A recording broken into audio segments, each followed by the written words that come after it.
Hello friends, how are you. आप लोग कैसे हैं? आशा करता हूँ आप लोग ठीक होंगे। तो हम लोग कल क्या देखे थे? तो हम लोग पिछले वीडियो में पवन ऊर्जा के बारे में पूरा डिटेल पूर्वक जान लिए थे। ठीक है, आज हम लोग को देखना है ऊर्जा के गैर परंपरागत स्रोत। ठीक है, क्या देखना है? ऊर्जा के गैर परंपरागत स्रोत। ठीक है, तो ऊर्जा तो कई प्रकार से हम लोग उत्पन्न करते हैं। तो ऊर्जा के गैर परंपरागत स्रोत को निर्माण करने के लिए क्या तात्पर्य हो सकता है? अच्छा, एक बात बताइए, कोई भी हम काम कर रहे हैं बिना मशीन के तो हम काम ही नहीं कर रहे हैं। कोई भी काम, कैसा भी काम हो, छोटा काम हो या बड़ा काम हो, मशीन तो उसमें इस्तेमाल कर ही रहे हैं। जैसे में देखिए, हम किसी से बात कर रहे हैं तो फोन का इस्तेमाल कर रहे हैं। किसका? फोन का। फोन में से एक काम, एक से भी मन हम लोग नहीं भर रहा है। ठीक है, क्या हो रहा है? केवल फोन से भी मन नहीं भर रहा है। क्या कर रहे हैं हम लोग? उसी में ब्लूटूथ लगा रहा है, ईयरफोन लगा रहा है, का फलान ठिकाना लगा रहा है। आ समझ में? यानी क्या, हम लोग अधिकतर मशीन का उपयोग कर रहे हैं अपने दैनिक जीवन में। तो मशीन का उपयोग कर रहे हैं तो उसमें तो क्या ऊर्जा खर्च तो हो रहा है। तो ऊर्जा ये सब आएगा कहाँ से? ठीक है, उसीलिए क्या अलग अलग तरह से ऊर्जा की उत्पत्ति किया जा रहा है। यानी ऊर्जा का स्रोत बढ़ाया गया, निर्मित किया गया, खोजा गया। उसी को कहते हैं गैर परंपरागत स्रोत। जैसे में देखिए, सौर ऊर्जा एक नंबर में इसमें देखेंगे हम लोग। क्या? सौर ऊर्जा। ठीक है, क्या देखना है हम लोग को? सौर ऊर्जा देखना है। यानी क्या, सूर्य से जो ऊर्जा प्राप्त होता है उसी को सौर ऊर्जा कहते हैं। आया समझ में? तो सूर्य से कैसे ऊर्जा को एब्जॉर्ब किया जा सकता है? ठीक है, तो सूर्य, जैसे में देखिए, सूर्य जब उगता है तो क्या होता है? तो वो क्या होता है, मान लीजिए जब सूर्य उगता है, ठीक है, तो सूर्य, अच्छा, कुछ लोग बोलते हैं कि सूर्य जो है लगभग 5 अरब वर्ष पहले से ही ऐसे ही प्रकाशित है और 5 अरब बाद तक ऐसे ही प्रकाशित होता रहेगा। ठीक है, तो ये कहा नहीं जा सकता, इससे अधिक भी हो सकता है। आया समझ में? और इससे अधिक दिन से भी प्रकाशित हो सकता है। तो ठीक है, इसीलिए लगभग इसमें लगाया गया है। आया समझ में? यानी क्या 5,000 अरब वर्ष पहले से क्या हो रहा है? प्रकाशित हो रहा है। ओजी का क्यों जाके ओजी लकड़ी रखेला, क्यों जरेला? सूर्य को कौन जलाता है? नहीं, वो क्या है? प्रकृति का ऊर्जा स्रोत है। ठीक है, प्रकृति स्वयं उसको प्रदान करती है हम लोग को। ठीक है, तो इसके बारे में देखना है। क्या सूर्य से ऊर्जा हम लोग कैसे प्राप्त करेंगे? तो सूर्य से ऊर्जा प्राप्त करने के लिए तो सबसे पहले क्या होता है? तो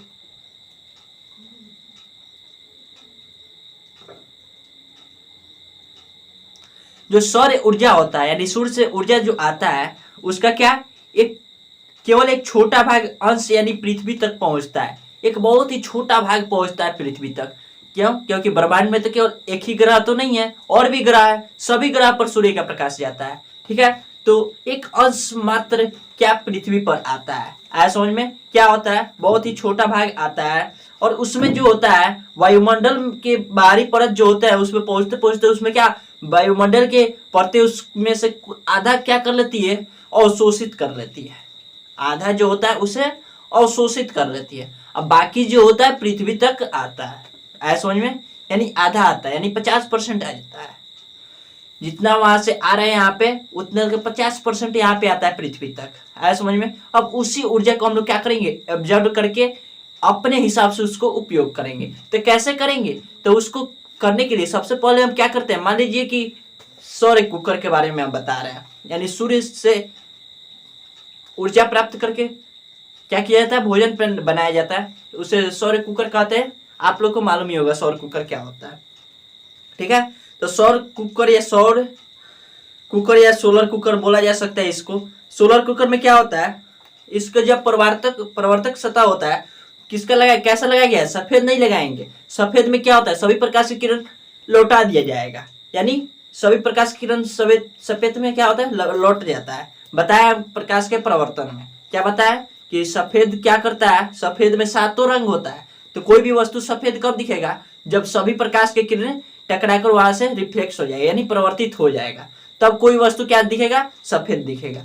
और ब्लैक जो होता है, क्या वो ब्लैक क्यों दिखाई देता है? तो वहां पे प्रकाश की किरण तो जाता है, लेकिन क्या लौट कर नहीं आता है, इसलिए वो काला दिखाई देता है। ऐसा समझे? मान लीजिए कोई काला शर्ट पहनना है, वो काला आखिर दिखाई क्यों दे रहा है? तो वहां पे प्रकाश की किरण तो जा रहा है। क्या हो रहा है? प्रकाश की किरण जा रहा है, लेकिन उस वहां से लौट कर आ नहीं रहा है, इसलिए वो काला दिखाई देता है। ऐसा समझ में?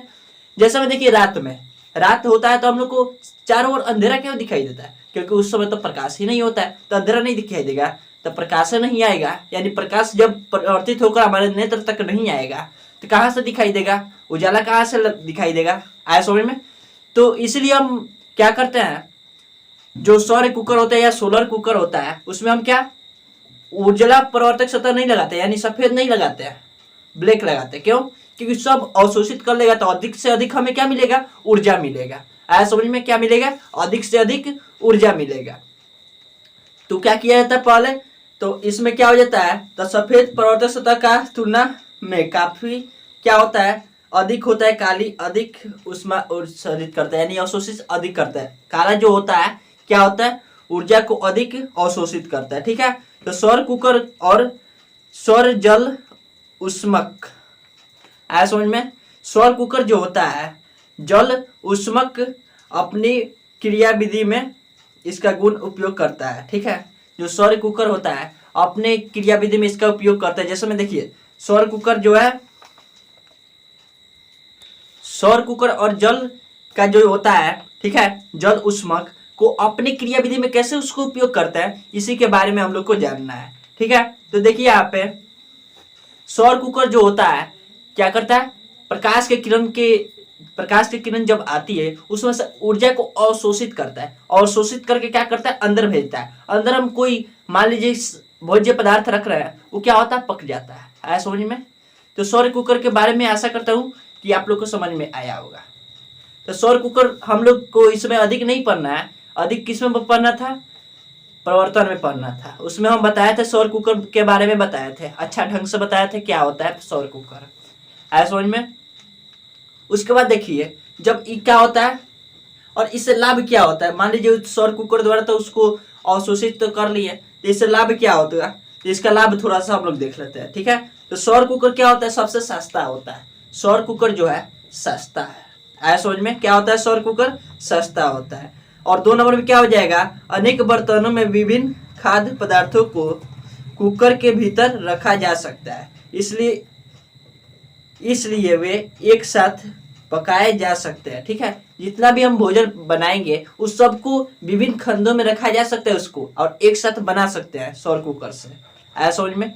मान लीजिए कोई सौर कुकर, यहाँ पे आप लोग को पीछे दिखाई दे रहा होगा सौर कुकर, इसमें देखिए जितना खंडा है उस जितना टाइप को आप लोग को बनाना है यहाँ पे रख देंगे भोज्य पदार्थ, और क्या करेंगे, घाम में रख देंगे, वो अपने आप क्या हो जाएगा, पक जाएगा, यानी अपने आप बनकर तैयार हो जाएगा। आया समझ में? उसके बाद क्या हो जाएगा, देखिए यहाँ पे 3 नंबर क्या होता है, तो 3 नंबर ये क्या है, तो ये कुकर ईंधन जैसे जलवाष्प, लकड़ी, ईंधन जो होता है यानी जलावन, लकड़ी, एलपीजी आदि का खपत कम होता है, यानी वो तो लगेगा ही नहीं, क्या होता है, नहीं लगता है। उसके बाद क्या होता है, ये धुआं भी उत्पन्न नहीं करता है। का सूर्य के प्रकाश को अवशोषित करेगा तो उसमें धुआं निकलेगा, कुछ जड़ी तब ना धुआं निकली, तो उसमें क्या होता है, धुआं भी नहीं निकलता है। तो इतना फायदा है। पहला क्या, ये बहुत ही सस्ता होता है। क्या होता है, सस्ता होता है। और इस 2 नंबर में क्या बताया कि एक साथ सभी जितना भी भोज्य पदार्थ बनाना है एक साथ हम बना सकते हैं इसमें। और तीसरा क्या बताया कि इसमें ईंधन नहीं लगता है। क्या नहीं लगता, ईंधन। ईंधन क्या होता है, कम उपयोग होता है।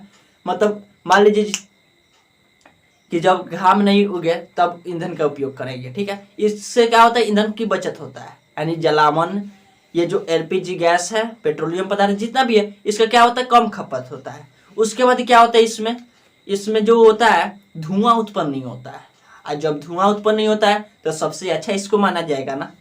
ठीक है, उसके बाद इसमें अब थोड़ा हानियां देख लीजिए, इसमें हानि क्या है, इसमें लॉस क्या है। ठीक है, तो चलिए उसमें देखते हैं।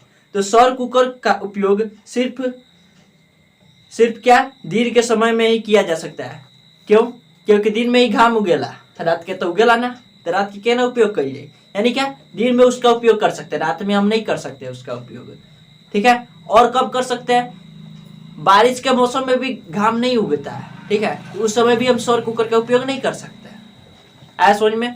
तो उसके बाद देखिए यहाँ पे 2 नंबर में हो जाएगा, सिर्फ गर्म जलवायु वाले क्षेत्र में इनका उपयोग प्रभावी ढंग से किया जा सकता है। जहाँ हमेशा हवा जो होता है गर्म होता है, यानी वहाँ पे जलवायु जो होता है हमेशा गर्म होता है, यानी जहाँ पे हमेशा गर्मी पड़ता है, इस प्रकार बोला जा सकता है। जहाँ हमेशा गर्मी पड़ता है वहाँ पे ये जो होता है अच्छा ढंग से काम करता है।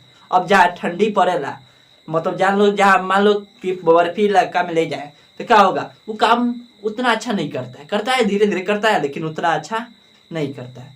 क्यों? क्योंकि जो ऊर्जा आ रहा है तो वो क्या हो रहा है, ठंडा वातावरण जो है अपने अंदर अवशोषित कर ले रहा है, उसको क्या कर रहा है, अवशोषित कर ले रहा है, जिसके कारण क्या सौर कुकर के पास बहुत ही कम मात्रा में पहुंचता है, इसलिए क्या होता है, वो धीरे होता है। तो इसलिए हम कह सकते हैं क्या कि यह वही स्थान पर हो सकता है जहाँ क्या गर्मी पे होता हो, यानी क्या हो सकता है, यानी जलवायु जो है उसका क्या हो, गर्म जलवायु हो। आया समझ में?